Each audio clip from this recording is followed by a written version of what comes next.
Hey people, I'm going to read this document by Herman Hoppe, Marxist Class Analysis.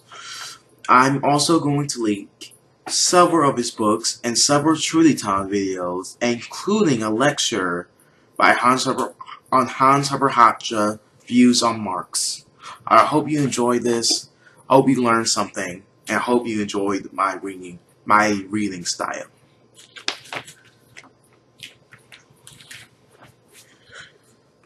I want to do the following in this paper. The first to present these that constitutes the hardcore of the Marxist theory of history. I claim that all of them are essentially correct. Then I will show how these true theses are derived in Marxism or from a false starting point. Finally, I will demonstrate how Austrianism in the Mises Rothbard tradition can give a correct but categorically different explanation of their validity. Let me begin with the hardcore of Marxist belief system. The history of mankind is the history of class struggle. It is the history of struggle between the relatively small ruling class and a larger class of the exploited. The primary form of exploitation is economic. The ruling class exploits a part of the productive output of the exploited.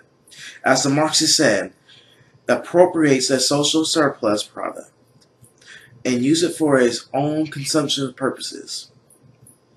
The ruling class is unified by its common interest in upholding the exploited position of maximizing exploitatively appropriate surplus product. It's never deliberately to give up power or exportation income. Instead, any loss in power or income must be wrestled away from it through struggle, whose outcome ultimately depends on class consciousness of the exploited, i.e., whether or not, what extent the exploited are aware of their own status and are consciously united with other class members in a common opposition to exploitation. The class rule manifests itself primarily in specific arrangement regarding the assignment of property rights, or in Marxist terminology, in specific relations of production. In order to protect these arrangements or production relations, the ruling class forms and is in command of the state as the apparatus of compulsion and coercion. The state enforces and helps reproduce a given class structure through administration of a system of class justice, and assists in the creation and the support of an ideological superstructure designed to lend a legitimacy to the existence of class rule.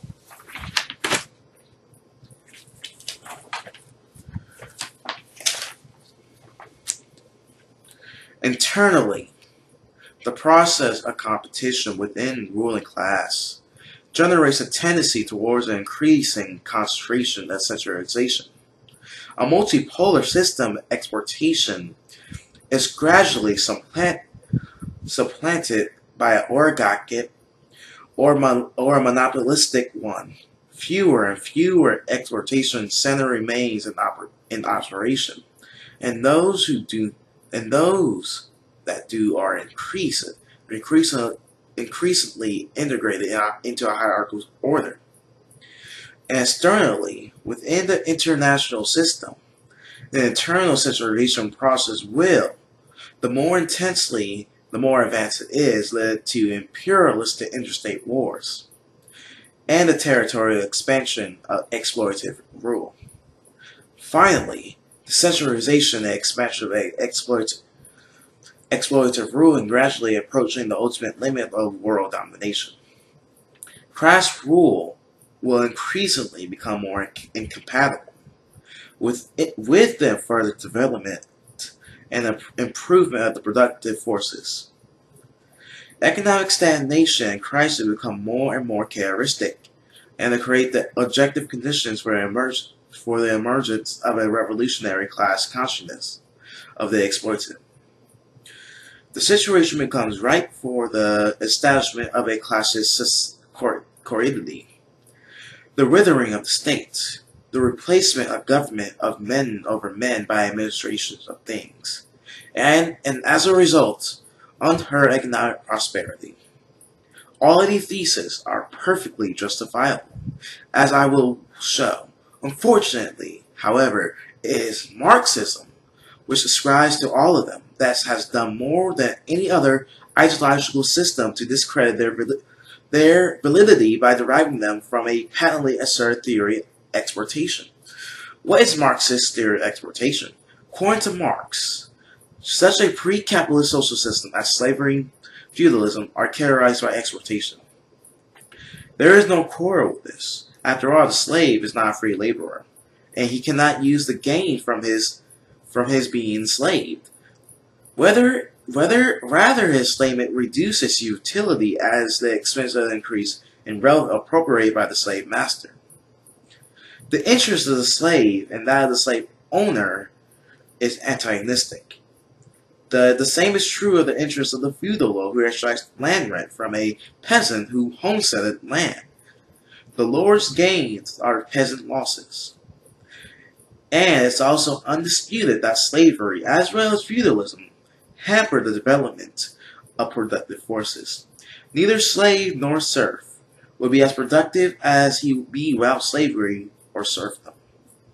But generally, new Marxist idea is essentially nothing is changed as regards to exploitation or capitalism. I.e., if the slave becomes a free laborer, or the peasant decides to farm land, homestead by someone else, and pays in rent in exchange for doing so. To be sure, Marx in the famous 24th chapter of the first volume of Capital, titled The So-Called Original Accumulation, gives a historical account of the emergence of capitalism, makes the point that much or even most of the initial capitalist property is a result of plunder, enclosure, and conquest. Similarly, in Chapter 25, Modern Theory of Colonialism, the role of force and violence is in exporting capitalism as we would now say, the third world is heavily emphasized immediately. All this is generally correct. And insofar as it can be no quarrel with the laboring the capitalist exploitative. I don't know. It's a weird word. Yet one should be aware of the fact that here the Marx is performing a trick. Engaged in historical investigation, arousing the reader indignation of the brutalities of the underlying formation of many capitalist fortune, he actually sidestepped the issues at hand, evading the fact that his thesis is really an entirely different one, namely that even under clean capitalism, so to speak, i.e. a system of original appropriation of capital was a result of nothing but homesteading, work, and savings. The capitalists who hire the laborer to employ with this capital will nonetheless be engaged in exportation. Indeed, Marx considered the proof of this thesis is an important contribution in economic analysis. His exploitative character of clean capitalism consists of observation that factor prices, in particular the wages paid to the laborers by the capitalists, are lower than the output prices. Laborer, for the instance, is paid a wage that represents consumption goods that can be produced in 3 days, but actually he works for 5 days, and his wage reduces the output of consumption goods that exceeds what he received as remuneration. The output of the 2 extra days, the surplus value in Marx's terminology, is appropriated by the capitalist. Hence, according to the Marxists, there is exploitation. What is wrong with this analysis? The answer becomes more obvious once it is asked why the laborer would be possibly agree to such an arrangement. He agreed because his wage payment represents present goods.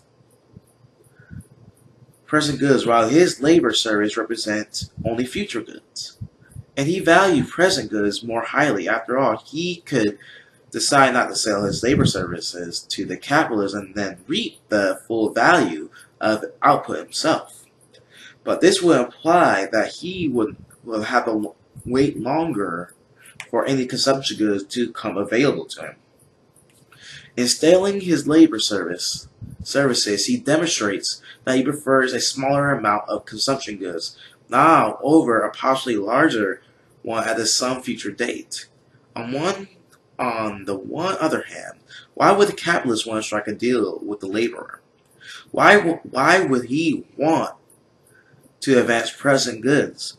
The labor exchange for services that bear fruit later. Obviously, he would not want to pay out, for the instance, $100 now. If you were to receive the same amount in 1 year's time. In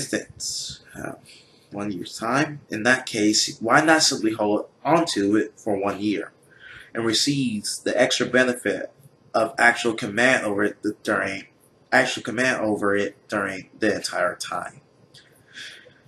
Instead, he must expect a larger sum than $100 in the future, or they give $100 now in the form of wages to pay to the laborer. He must expect to be able to earn he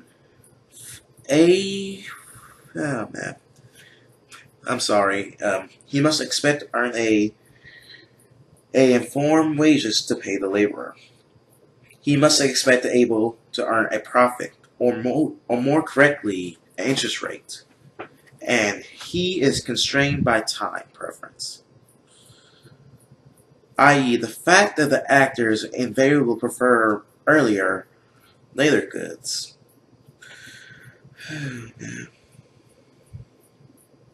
For one, if one can attain a larger sum in the future by sacrificing a smaller one in the present, why then the capitalist is not engaged in more saving than he actually is? Why does he not hire more laborers than he does? If each one of them promises an additional interest returns, the answer again should be obvious.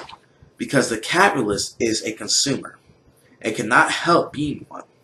The amount of his savings and investing is restricted by necessity. That he, too, like the laborer, requires supply of present goods, large enough to secure the satisfaction of all of those who want the satisfaction of which during the waiting time considered to be more urgent than the advantages which still greater lengthening of the period of productions would provide. What is wrong with Marx's theory of exploitation? That he does not understand the phenomenon of time preference as a universal category of human action.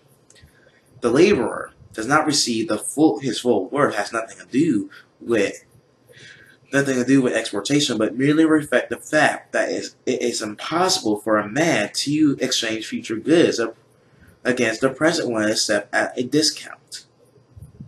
Unlike the case of the slave and the slave master, where the latter benefits at the expense of the former, the relationship between the free laborer and the capitalist is mutually beneficial. The laborer enters an agreement because, given his time preference, he prefers a smaller amount of present goods over a larger future one. And the capitalist enters because, given his time preference, he has a reverse preference order and ranks a larger future amounts of good and more highly than a smaller present one. Their interests are not antagonistic, but harmonious. Without the capitalist's expectation of interest return, the laborer will be worse off because he would have to wait longer then he wishes to wait while the labor present for present goods.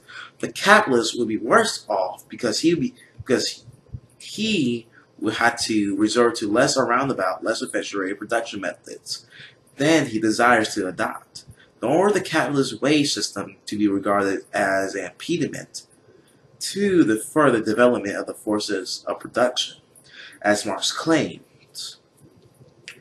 If the laborer were not permitted to sell his labor service, and capitalists to buy them, the output will be not higher but lower, because the production will have to take place with a relatively reduced levels of capital accumulation. Under a system of socialized production, quite contrary to Marx's proclamation of the development of the productive forces would not reach new heights, but would exceed dramatically. For obviously, capital accumulation must be brought by the definite individuals at the definite points in the time, and the space through the homesteading, producing, or saving. In each case, is brought by with the expectation that will lead to an increased output of future goods. The value of the actor attaches to his capital reflects the value he attaches to all expected of future incomes attributable to the corporation and discounted by its discounted rate of time preference. If, as in the case of collectively owned factors of productions, an actor is no longer granted the exclusive control over his accumulated capital, hence over the future incomes to be derived from his employment, but the partial control instead is assigned to non-homesteaders, non-producers, non-saviors, the value from him expected income. Hence that of the capital goods is reduced. His effective rate of time preference will rise. There will be less homesteading of resources whose scarcity is recognized, and less saving for their maintenance. Hope you're enjoying this. I am. Of the existing productions of the new capital goods, the period of production and the roundaboutness of the production structure will be shortened, and relatively impoverished will result. It's Marx's theory of capitalist exploitation and his ideas of how to end exploitation and establish universal prosperity are false to the point of being ridiculous. It is clear that any theory of history that can be derived from it must be false too. Or if it should be correct, it must have been derived incorrectly. Instead, going through the lengthy task that explains all the flaws in Marx's argument as it sets out from its theory of capitalist exploitation ends with the theory of history that I described earlier. I will take a shortcut. I will now outline the briefest possible way the correct Austrian, Miesian, Rothbardian theory of exploitation, give an explanatory sketch of how this theory makes sense. Our class theory of history highlights along the some key differences between class theory and the Marxist one. Also point out some intellectual affinities between the Austrians and the Marxism stemming from the common conviction that there does not indeed exist something like exploitation and a ruling class. The starting point of the Austrian exploitation theory is plain and simple, as it should be. It actually has to be already established through the analysis of the Marxist theory. Exploitation is characterized by the relations between the slave and the slave master and the serf and the feudal lord. But no exploitation was found possible under a clean capitalism. What is the principal difference between the two cares? The answer is the recognition or non-recognition of the homesteading principle. The answer The peasant under feudalism is exploited because he does not have exclusive control over the land that he's homesteaded, and the slave because he has no exclusive control over his own homesteaded body. If, on the other hand, everyone has exclusive control over his own body, is a free laborer, that is, and acts in accordance with the homesteading principle, there can be no exportation. It is logically absurd to claim that a person who homestead goods not previously homesteaded by anybody else, or who employs such goods in the production of the future goods, or who says presently homesteaded or produce goods in order to increase future supply of goods, could thereby exploit anybody. No, nothing has been taken away from anybody in this process, and additional goods actually has been created, and it would be equally absurd to claim that agreement between the different homesteaders, savers, and producers regarding their not-exploitatively appropriated goods or services could contain any foul play. Instead, exportation takes place whenever any deviation from the homesteading principle occurs. Exportation occurs whenever a person successfully claims partial or full control over scarce resources he has not homesteaded, saved, or deduced, and which he has not acquired contractually from previous producer-owner.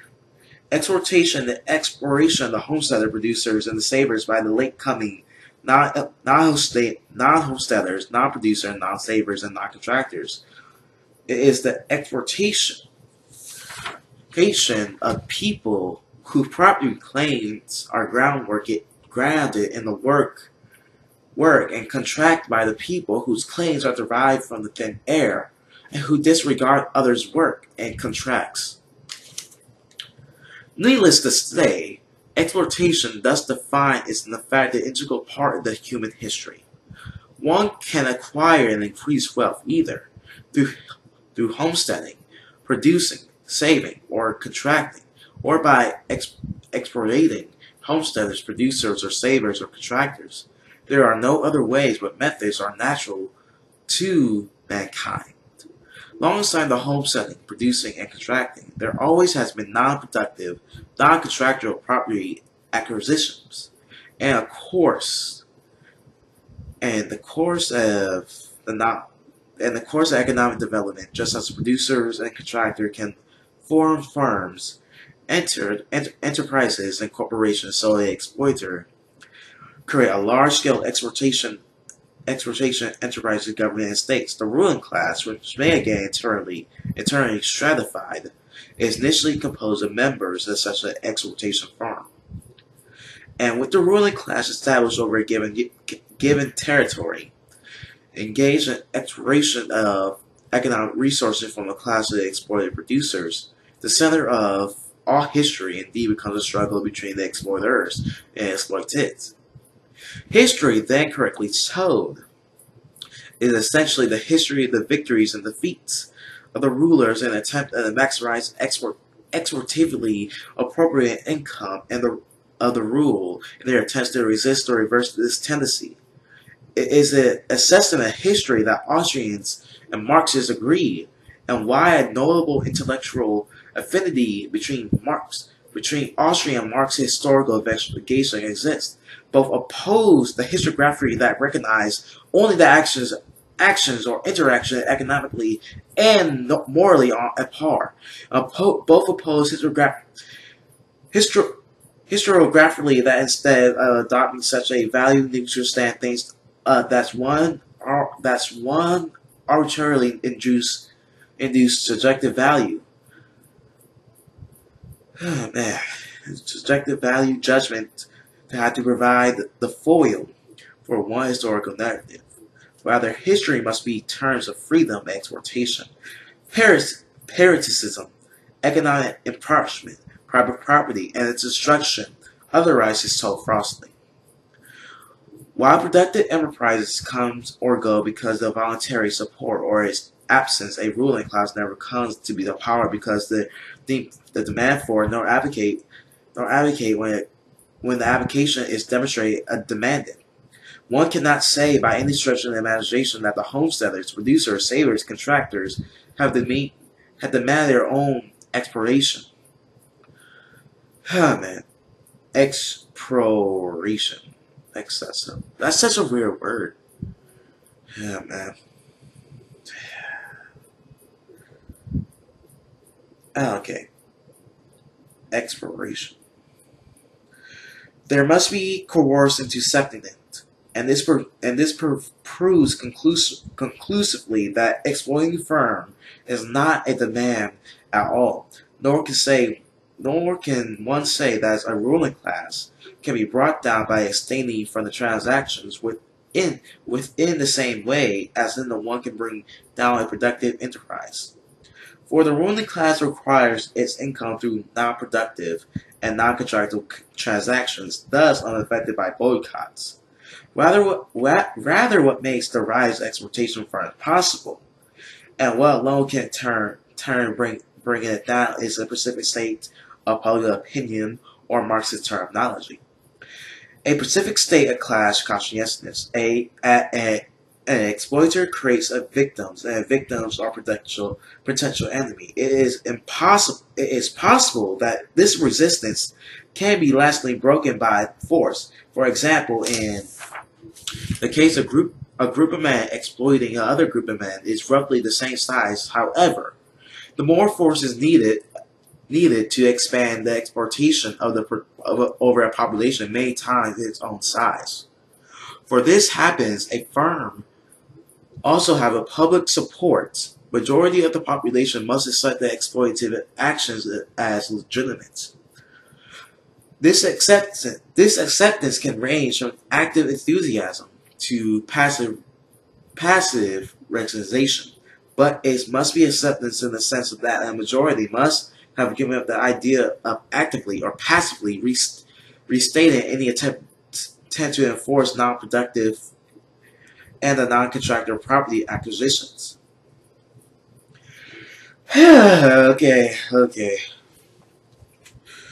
The class conscientiousness must be low, underdeveloped, and vague. Only as the state of affairs lasts there is still room for an exploitative firm to prosper, even if no actual demand exists. Only if, insofar as the exploited and exploited develop clear idea of their own situation and are united with all members of their class to a ideological movement that gives expression to the idea of a classist society where all exploitation is abolished.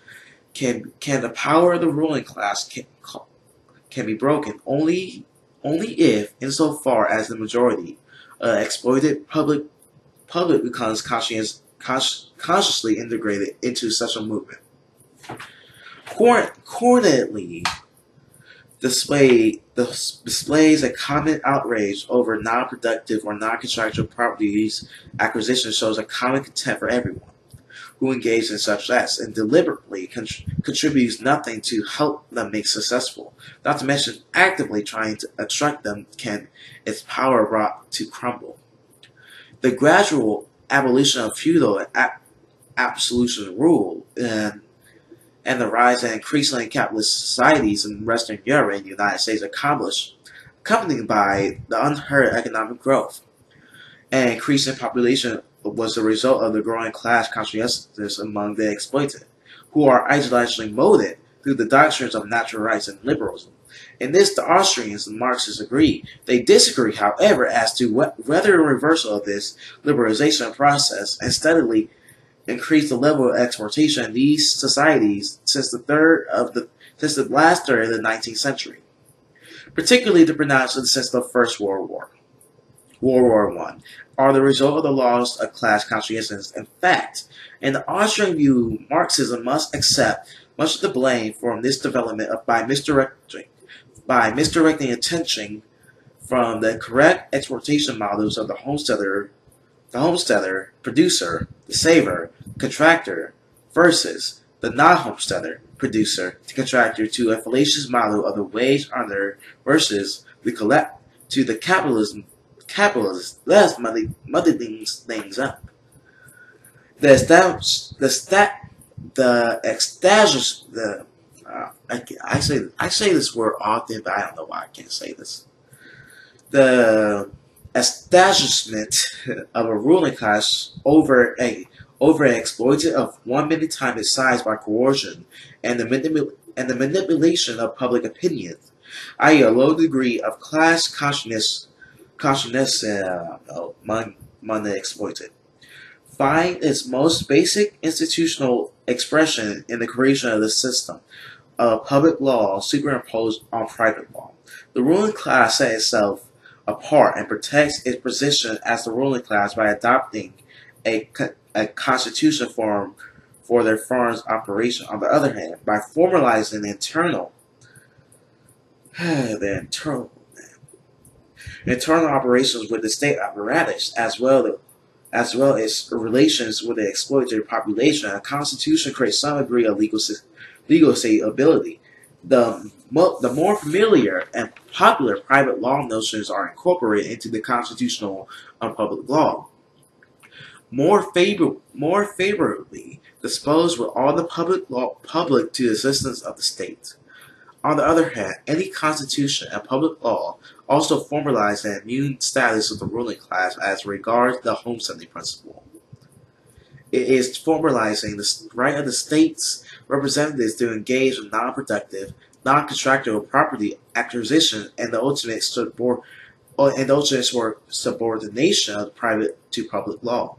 Class justice, i.e., one set of laws for the rulers, other for the rule, comes to the bear of the dualism of the public and private law and the domination and infiltration of public law over into the private law. It is not private property rights are recognized by law, as Marxist thinks, that class justice is established. Rather, class justice comes into being precise wherever a legal distinction exists between a class of person acting under and being protected by public law and another class acting under and being protected by some subordinate private law. More specifically, then, the basic proposition of Marxist theory of the state in particular is false. The state is not exploitative because it protects capitalist property rights, but because it itself is exempt from the restrictions of having acquired property productively and constructively. Oh, man. And in spite of this, the fundamental misconception of Marxism, because it correctly interprets the state as exploitative, unlike, for example, the public choice school, which sees as a normal form among others, is on the important insights regarding the logic of state operations. For one thing, it recognizes the strategic functions of redistributing this state policies as exploitative firm. The state must all times be interested in a low degree of class consciousness among the rule. The redistribution of property and income is the state means by which it can create decisiveness among the public and destroy the formation of unifying class consciousness among the exploited. Furthermore, the redistribution of the state power in itself is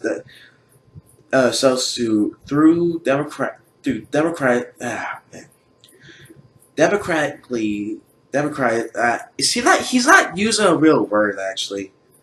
Democratizing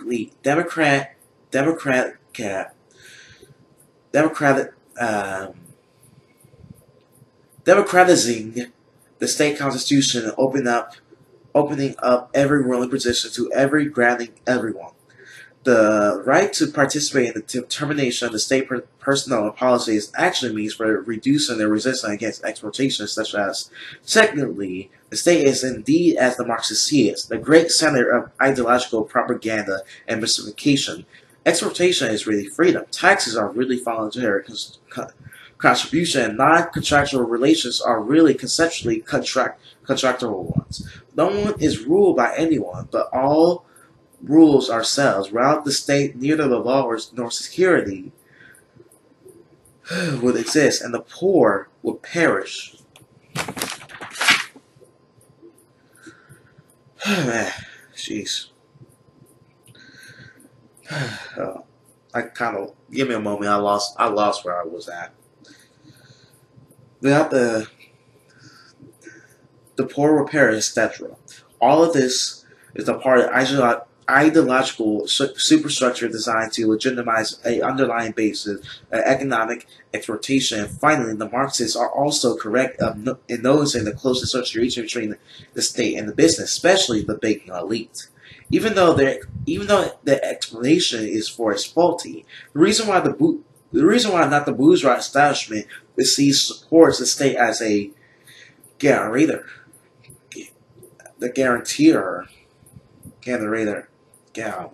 of private property rights and contractorism. On the contrary, the establishment correctly perceives the state as the very antithesis to the private property that it is, and takes a close interest in it. For this reason, the most successful businesses, 3 more pages, we're almost done. The most successful business, the larger potential danger of government exploitation. But the larger also potential gains that can be achieved if it can be under the government's special protection and exempt from the full rate of capitalist competition. This is why businesses, establishments, interested in the state and infiltration. The ruling elite, in turn, is interested in close cooperation, of which a business establishment becomes of financial powers. In particular, the banking elite is the interest because as an exploitative firm, the state. The ruling elite is interested in close cooperation of the business establishment of financial powers. In particular, the banking elite is an interest because as an exploitative firm, the state naturally wishes to possesses complete autonomy for counterfeiting by offering to cut the banking elite in its own counterfeiting mechanizations, allowing them to counterfeit the additions to its own counterfeited notes under a regime of fractional reserve banking. The state can easily reach this goal and establish a system of monopolized money and cartelized banking control by central bank. And through this direct counterfeiting connection with the banking system and by essentially the bank major clients, the ruling class, in fact, extends far beyond the state apparatus. To the very nerve at the center of civil society, not much different, at least in appearance from the Marxist picture. The picture that Marxists like to paint of the cooperation between the banking and the business elite and the state.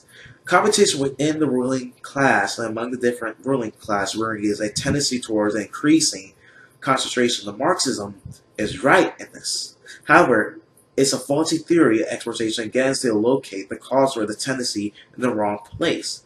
Marxism sees a tendency as inherent in the capitalist competition, yet it is precisely so long as people are engaged in a clean capitalism that competition is not a form of a zero-sum interaction. The homesteader, the producer, the saver, and the contractor do not gain at other expense. There are gains either way. Other physical possessions completely unaffected, or they actually implies mutual gains, as in the case of all contractual exchanges. Capitalism thus can account for increases in absolute wealth, but under its regime, no systematic tendency towards concentration can be said to exist. Instead, zero-sum interaction characterizes not only the relations between the ruler and the ruled,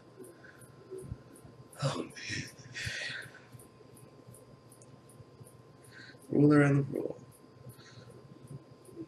rule, but also between competing rulers. Exploitation defined as non-productive and non-constructive property acquisition is only possible as long as there anything that can be appropriated. Yet if there were any war-free competition of business and exportation, yet there would obviously be nothing less to exportate. Thus, exportation requires a monopoly over some given territory and population, and the competition to exporters is by the very nature limited and must bring about the tendency towards to a relative concentration of exploitative firms, as well as the tendency towards centralization within the exploitative firm. The development of states, rather than the capitalist firm, provide the foremost illustration of this tendency. Rather than capitalist firms provide the foremost illustration of this tendency, there are now significantly smaller numbers of states. With exploitative control over much larger territories than the previous century, and within each state apparatus, that there has in fact been a constant tendencies towards increasing the powers of central government at the expense of its regional and local subdivisions.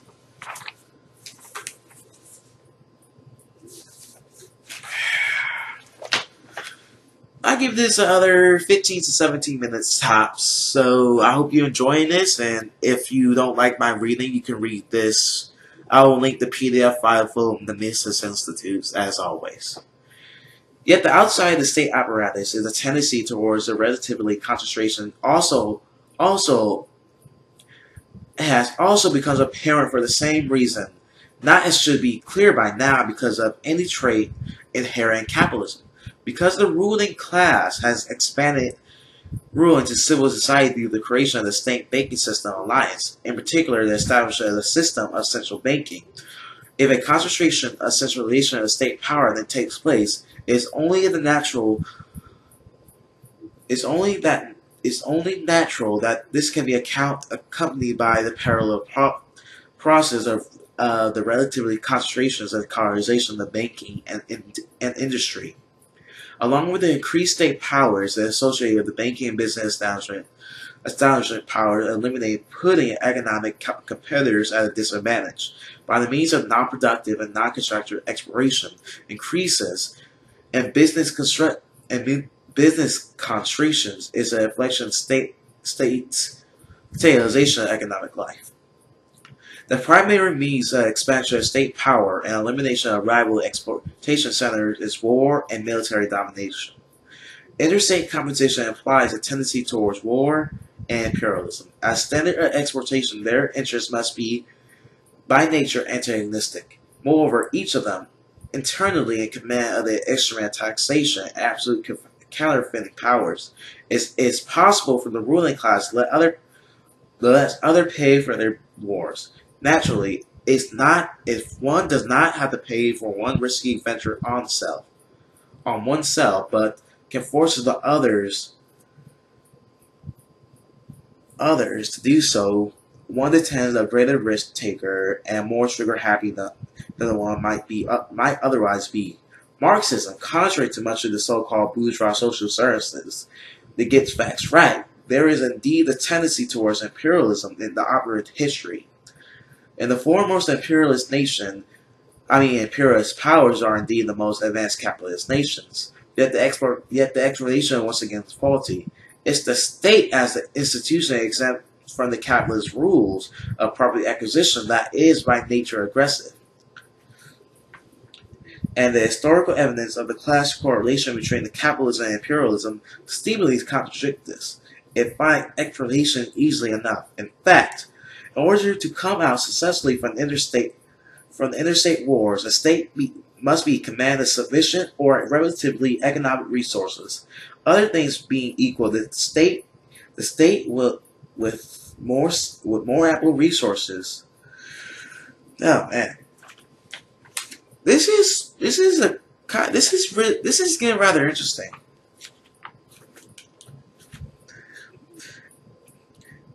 Is the state as an institution is exempt from the capitalist rules of the property acquisition that is by nature aggressive, and the historical evidence of a close correlation between capitalism and imperialism only seemingly contradict this. If it's to find the explanation easily enough, in fact, that in order to come out successfully from the interstate wars, a state must command a sufficient or relatively terms economic resources. Other things being equal, the state with more ample resources will win. As an exploitative firm, a state as an exploitative firm, a state is by nature destructive of wealth and capital accumulation. Wealth is produced exclusively by civil society, and the weaker the state exploitative powers, the more wealth and the capital society accumulates. Thus paradoxical as it may sound at first, the weaker or more liberal a state is internally, the further developed capitalism is. A developed capitalist economy extracts from the makes of the state richer, and the richer than the state makes for more successful expansionist war. It is this relationship that explains why initially the states of the Western Europe, in particular Great Britain, were the leading imperialist power, and why in the 20th century this role has been resumed by the United States. It's similarly straightforward, yet once again entirely non-Marxist explanation of this frequent Marxist exploitation of the banking businesses. The establishment is usually among the most ardent supporters of the military strain and imperial expansionism. This support does not occur because the expansion of the capitalist market requires exportation, but because the expansion of the state protected and privileged businesses requires such protection that extended also to foreign countries and foreign competitors be hampered through non-contractual, non-productive property acquisition the same way or more so than internal competition. Specifically, the establishment support imperialism. So if the support promises position of military domination of one's own allied states over another, from a position of military strength becomes possible to establish a system one may call monetary imperialism. The dominating state will use the superior power to enforce a policy of international coordinated inflation. Its own central bank sets the pace of the process of the counterfeiting, and the central banks of the denominated states are ordered to use the currency as their own reserves and inflate on top of them. Thus, along with the dominating state, the earliest receivers of the counterfeit reserve currency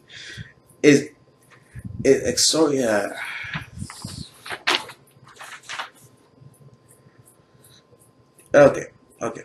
Its own central banks are processing. The central banks are dominated. The banks of the dominated states are ordered to use the currency as their own reserves and inflate on top of them. Thus, along with the dominated state, the earliest receivers of the counterfeit reserves of currency, its associated banking and businesses establishment can engage in almost costless exploration of foreign property owners and income producers. A double layer exploitation of foreign state and the foreign elite on top of the national state and the elite imposed on the exploited class in the dominated territories, causing a prolonged economic dependency on the relative economic side of the nation under comparison with the dominant nation.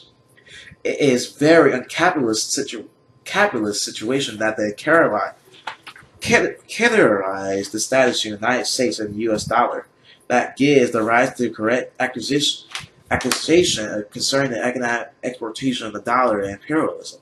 Finally, increasing concentration and centralization of exploitative powers leads to economic stagnation thereby creates the objective conditions for the ultimate designs of the power. Establishing a class society is capable of producing unheard economic prosperity. Contrary to the Marxist claims, this society will not be the result of any historical laws. In fact, there's no such thing as inexorable historical laws that Marxists see of them exist. Nor will them resort to tendency. Nor it would be resort to tendency the rate of profit to fall with an increased organic composition of capital, increase of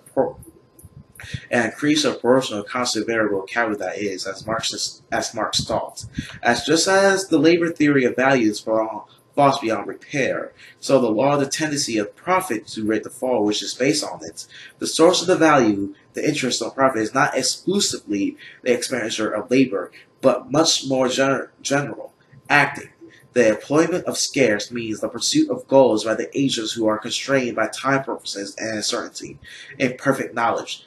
There is no reason to suppose then that change in the organic composition of capital should have any systematic relations to changes in interest and profits. Instead, the likelihood of crisis simply develop a higher degree of class consciousness, i.e., subjective comments overthrow of the ruling class increases because because use of Marx's favorite terms, dialectics of exportation, I already touched on earlier. Exportation is instructive of wealth formation, hence the competition of exploitative firms. They are less exploitative and more liberal intends the outcome to exploitative ones because they are in command of more ample resources. The process of imperialism initially as relatively liberating effect on societies coming under its control. A relatively more capitalist social model is exported to a relatively least capitalist, more exploitative societies. The development of the productive forces is stimulated, the economic integration is further, the division of labor extended, and the general market established.